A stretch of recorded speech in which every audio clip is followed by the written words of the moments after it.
So here we have question 9 now. So in here we have terms which are in a geometric progression and they're all positive. So we have the second and fourth terms which are shown. So we have 4 here and 16 here, where the first term and the third term are missing. And we need to work out what the first and third term is. So a geometric progression is a sequence in which it uses a common ratio to get the preceding term. All it means is that the multiples of the next term is always multiplied by the same term, and so the numbers go on and on and on. So that one will be multiplied by, say for example, x, and then this 4 will be multiplied by x again to get the next number, and this will be multiplied by x again to get this number. So let's work out now what the first and third term are.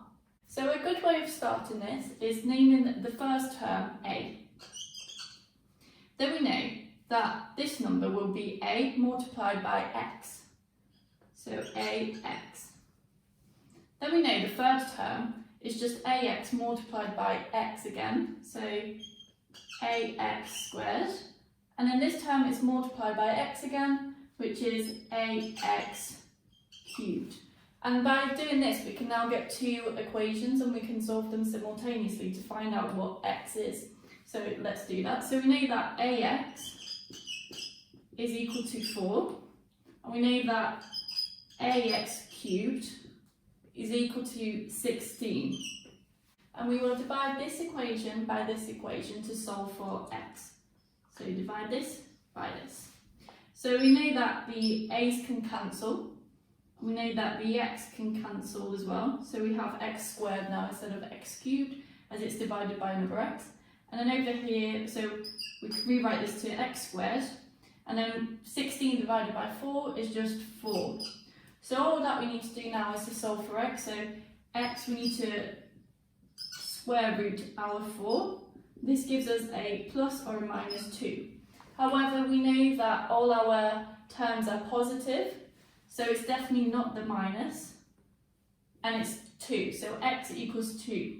So we know that this value will have been multiplied by 2 to get 4, and then so on and so on and so on. So the only way that this is possible if this value is also 2, so 2 multiplied by 2 is 4, then 4 multiplied by 2 will be 8, and then 8 multiplied by 2 again gives us 16. So our first term is 2, and then our third term is 8.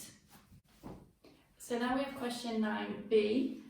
Here we have 2 terms that are in an arithmetic progression, and these are shown below. So we have p here and 5p here, and we have an unknown here. The sum of the first 3 terms is 90, and we need to work out the value of p. So with an arithmetic progression, the same value is added on each time to the next term. So for example, this will be x, and then this again plus x again. It's not a multiple, it's just an addition. So from p to 5p, we know that we are adding plus 4p, which means that to get from 5p to the next value, we just need to add 4p again. So 4p plus 5p will give us 9p. Okay, so then the sum of the first 3 terms is 90. So let's find what the sum of the first 3 terms is. So we have p plus 5p plus 9p. This gives us 15p, and this is equal to 90. So now just to solve for p, we have to do p equals 90 divided by 15. 90 divided by 15 is just 6, so our p is equal to 6. So let's begin now with question 10. Here we have the cost of a holiday that is £2,400. Rana pays a deposit followed by monthly payments in the ratio of deposit to monthly payments is 3 to 5. She makes 6 equal monthly payments, and we need to work out her monthly payment to pay off this holiday. So First of all, let's find out how much you pays for the deposit and how much is the total of the monthly payments. So what we do for this one is we take the total cost of the holiday, which is 2,400, and we divide it by the total of the ratio, so it's 3 plus 5. So to do this, we have 8 divided by 2,400. So 8 doesn't go into 2. How many times does 8 go into 24? So it goes into 24 3 times, and then it doesn't go into 0, so it'll be just 300. So now we can work out the deposit and the total of the monthly payments. So the deposit will be 3 times 300, which is 900. And then the total of the monthly payments will be 5 multiplied by 300. And this gives us 1,500. So we have 1,500 is the total of the monthly payments. And we know that she makes 6 of these equal monthly payments. So all we have to do now is take the 1,500 and divide it by 6. So let's do that. So we have 6 going into 1,500. So 6 can't go into 1, so let's ignore that. Then how many times does 6 go into 15? Goes into 15 twice because of 12, that leaves 3. Then 6 into 30, that goes into 5 times. And then that leaves us with 0, which again is 0 here. So 250.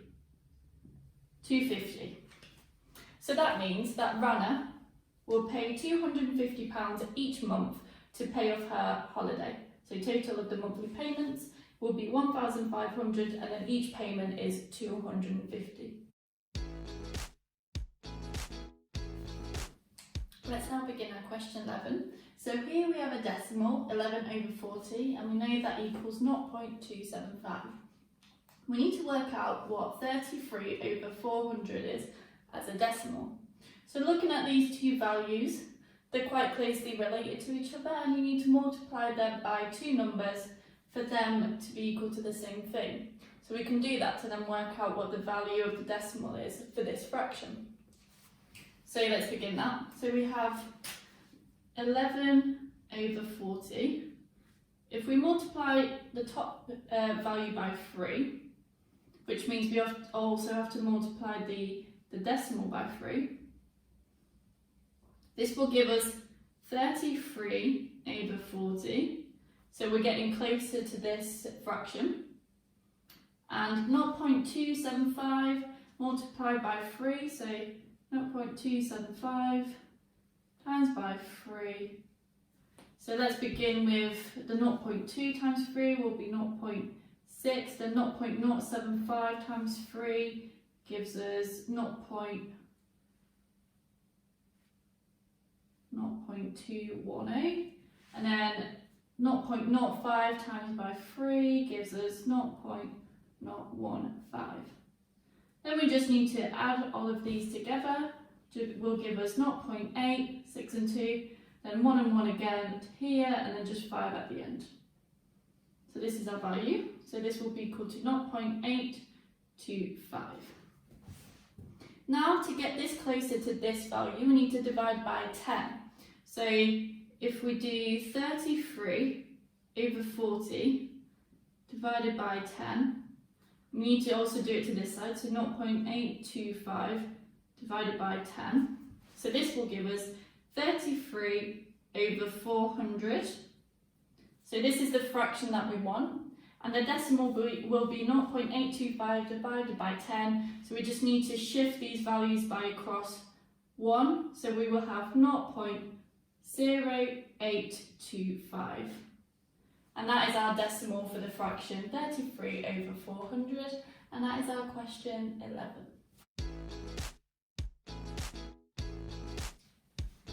Let's begin now question 12. So here we have two wire shapes that make an earring. So that is our shape over here. And the shape that makes up this earring is a circle with the radius 21mm. So this is the big circle here. And a quarter circle, so it's just this shape attached to the big circle. We know that the radius of the circle to the radius of the quarter circle is 7 to 2. And for 12a, we need to show that the radius of quarter circle is 6 centimetres.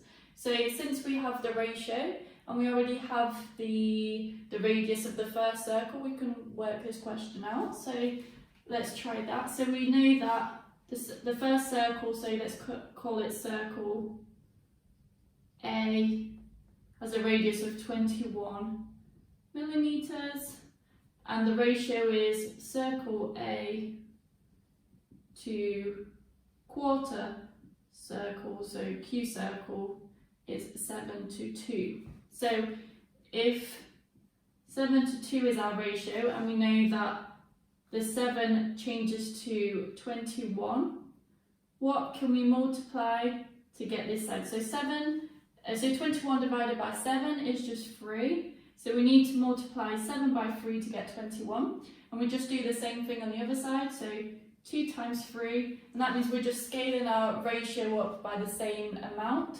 So 2 times 3 is 6. So a quarter circle has a radius of 6 millimetres, and that is our question 12a. So our question 12 now continues to question 12b. So in this section we need to work out the total length of the wire in the earring, and we need to give our answer in the form a pi plus b. So what that means is basically we don't need to convert our pi to 2.14, we just keep it as pi for our calculations, which makes it a bit easier as we don't have a calculator.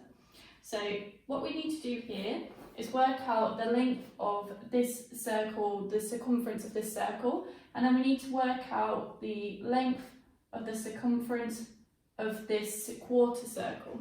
So the first part is quite easy. So the circumference of a circle is given by, so C is the circumference, is given by pi d. So d is our diameter, which can also be written as 2 pi r, as 2 radiuses give us our diameter. So to work out our first circle is 2 pi multiplied by 21, which is our radius of the big circle, and that gives us 42 pi. So that is our first circumference. And then to work out the smaller circle, so we have this circumference here, which is a quarter of a full circle, and then we have a radius and a radius. So this length plus 2r will be our circumference of this quarter circle. So let's first find out the circumference of what the full circle of the quarter circle would be. So C2, that is our circumference 2 of our second shape, will be 2 pi r, 2 pi, and then we know from the last question that our r is 6. So 2 times by 6 is 12 pi. So we need to now divide this 12 pi by 4, as we only have a quarter of this circle. So 12 pi divided by 4 gives us 3 pi. So that's what's left. So now we do 3 pi plus, as I mentioned before, we need to add the 2 radiuses, so R1 and R2. So that would be 2 multiplied by 6, which is the length of our radius, which gives us 3 pi plus 12. So now that we have the perimeter of our quarter circle and we have the length of the circumference of our big circle, we can add these together to get the total length. So let's do that. So we have 42 pi, so this is our circumference of the big circle, plus 3 pi plus 12. This gives us 45 pi plus 12. So this will be the total length of our wire for our earring, and that is our question 12.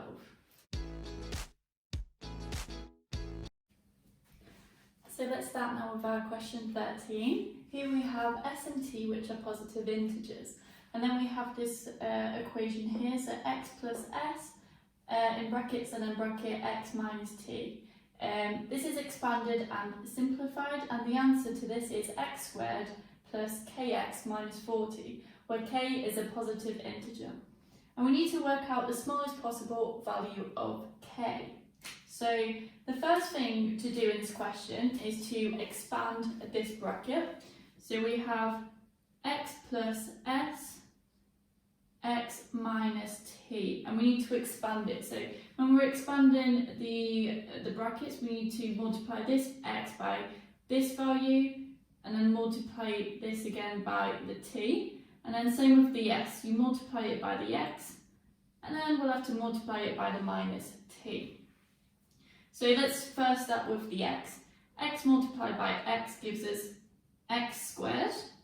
X multiplied by minus t gives us minus tx. Then we move on to the s. S multiplied by x gives us plus sx. And then we have s multiplied by minus t, which gives us minus ts. So that is our brackets expanded. Now we can simplify this equation together, so we can put these values together. So we have x squared minus x. So because it's a common multiple in both of these values, we can take it out. So we have x outside of the bracket, and then we have s minus t. So in this case, I just swap the t and s around since the t is the negative one.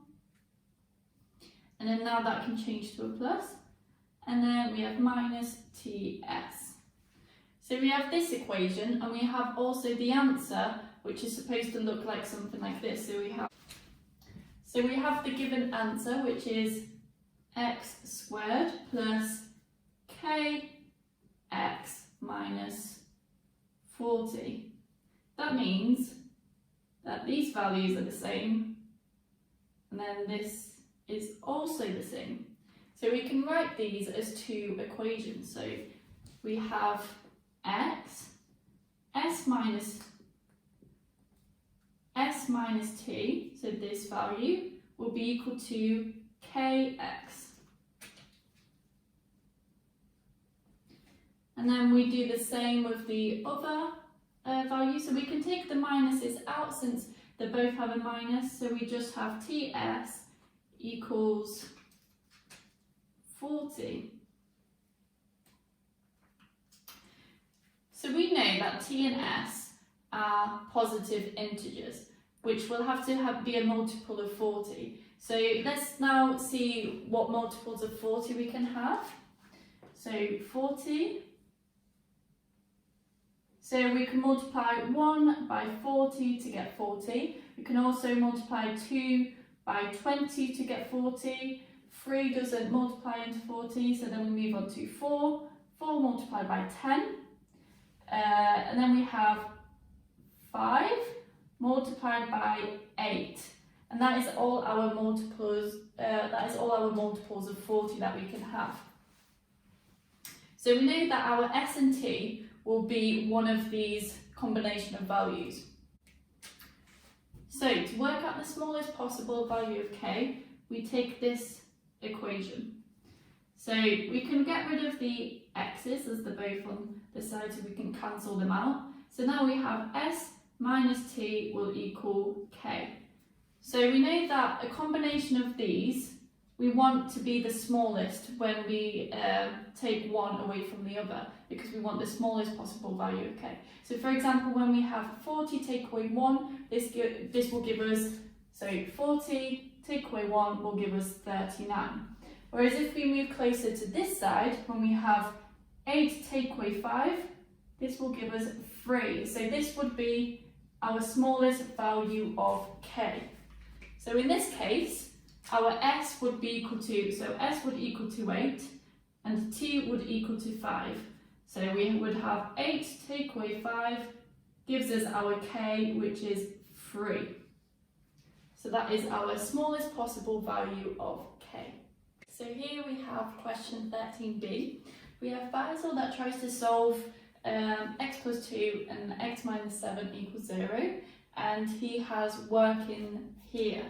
So this is his working and what he did. So here he has x plus 2 equals 0, and he says that x therefore will equal 2. And here he has x minus 7 equals 0, and he therefore says that x equals 7. So we need to give a reason why his answer is wrong. So let's check his working. So let's start with this one. X minus 7 equals 0. So we know that x has to equal to 7. So 7 minus 7 will equal 0, and then in this case he is correct. So this is the right answer. And then now let's move on to this one where we have x plus 2 equals 0. If we substitute his answer, so if x equals 2, 2 plus 2 will equal 4. So therefore this answer is wrong. So instead of 2, it will be minus 2. So if we substitute minus 2 for x, here we have minus 2 plus 2 will indeed give us 0. So our x is equal to minus 2. So Faisal just got his signs mixed up, and our answer is x equals minus 2, and that is our question 13. So moving on to question 14a. Here we have an equation, so we have c equals 2 to the power of 10 multiplied by 3 multiplied by 5 to the power of 6. And we need to work out 18c, so 18 multiplied by this equation. And we need to give our answers as a product of prime factors in index form. So prime factors are numbers such as 2, 3, 5, so they cannot be divided by an integer anymore. So these are all already in prime factors. So let's first take 18 as a number, and then we need to change this to prime factors first of all. So 18 can be multiplied by 2 and 9, or it can also be multiplied by 3 and 6 to get 18, but let's just stick with this one. So we have 2, that's already a prime factor, and then 9 can be changed to further prime factors, which are 3 and 3. So 3 multiplied by 3 would give us 9, and then 2 multiplied by 9 would give us 18. So therefore 18 would be equal to 2 multiplied by 3 squared, and that is our 18 written as prime factors. So when we have 18c, all we have to do is take this equation, so 2 multiplied by 3 squared, and then we multiply it by this equation, so 2 to the power of 10 multiplied by 3 multiplied by 5 to the power of 6.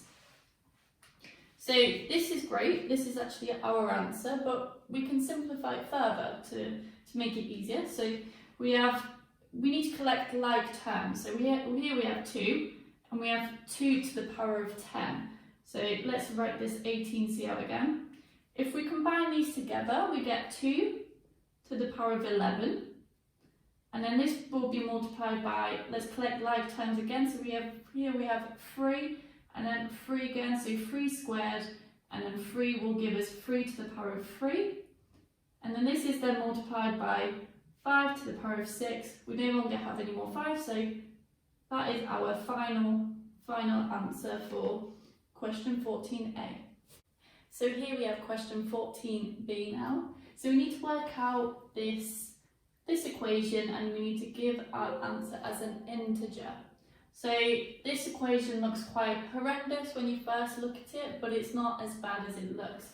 So let's take our equation. So 3 cube rooted by 2/7 multiplied by 11 to the power of 3 divided by 2. So first of all, we can quickly simplify this. We have 2 on the bottom of our fraction here and a 2 here, so we can change this to a 6 and get rid of this one. So this leaves us with 3 cube rooted by 2 to the power of 6 multiplied by 11 to the power of 3. What we can do is then further simplify this by splitting the roots up. So we have 3 cube rooted by 2 sixes, 2 to the power of 6, multiplied by 3 root 11 to the power of 3. So when we have a cube root, this can be written as 2 to the power of 6, for example, and this can be written as a power of a third. And then that's the same with this one. So we have 11 to the power of 3, and then to the further power of a third. So what we do now is we take our indices. So here we have 6 multiplied by a third. This will give us, so 6 multiplied by a third will give us 2. And then here we have 11 to the power of 3 multiplied, so 3 multiplied by a third is just 11 because that will give us 1. So our final answer is 2 to the power of 2 times by 11. However, we want our answer as an integer. So let's keep multiplying it out. So we have 2 times 2 equals 4, and then multiplied by 11, this will give us 44. And that is our final answer for question 14b. Moving on to question 15 now. Here we have an equation, 3x equals half y. And we need to circle the ratio of x to y. And we have a load of answers for this. So let's look at our equation. We have 3x equals half y. So I'd like to rewrite our main equation. So let's multiply this by 2 so that we no longer have this fraction and it's a whole number. So we have 6x equals y. And that is our equation multiplied by 2. So here we have this new equation. So a lot of people would then think, because of the way this is written, that our answer would be the ratio of x to y would be 6 to 1. However, that's not actually the case. So let's substitute a number and then see what we get. So let's substitute a value for x. So when x equals 1, and then let's substitute this into here. So when x equals 1, 6 times 1 will equal y. So therefore, y equals 6. So when x equals 1, y equals 6. So this ratio would not apply in that situation.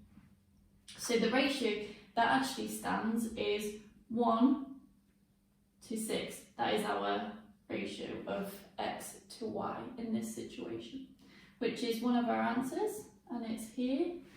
And we circle the right one, and we are done with question 15.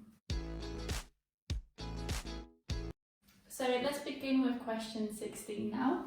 Here we have a sequence of numbers which is formed by an iterative process. So we have un plus 1 equals 4 over un minus 1, and then there's a minus 1 here as well, which I didn't write.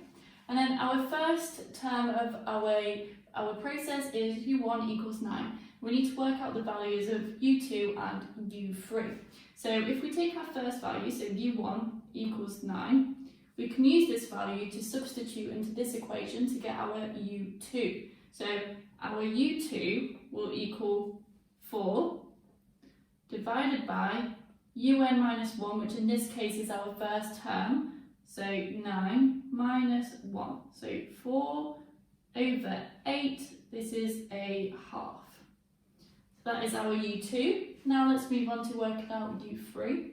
So u3, we use this equation again, so this value is just the term before the sequence. So in this case it will be u2, and in the last case it was u1. So we use the other values the same, so 4 over, this time it will be a half, take away 1, and we need to work out what that is. So it will be 4 over minus a half, and this is minus 8. So our first term is u1 equals 9, u2 equals 0.5, and then u3 equals minus 8. And that is our question 16.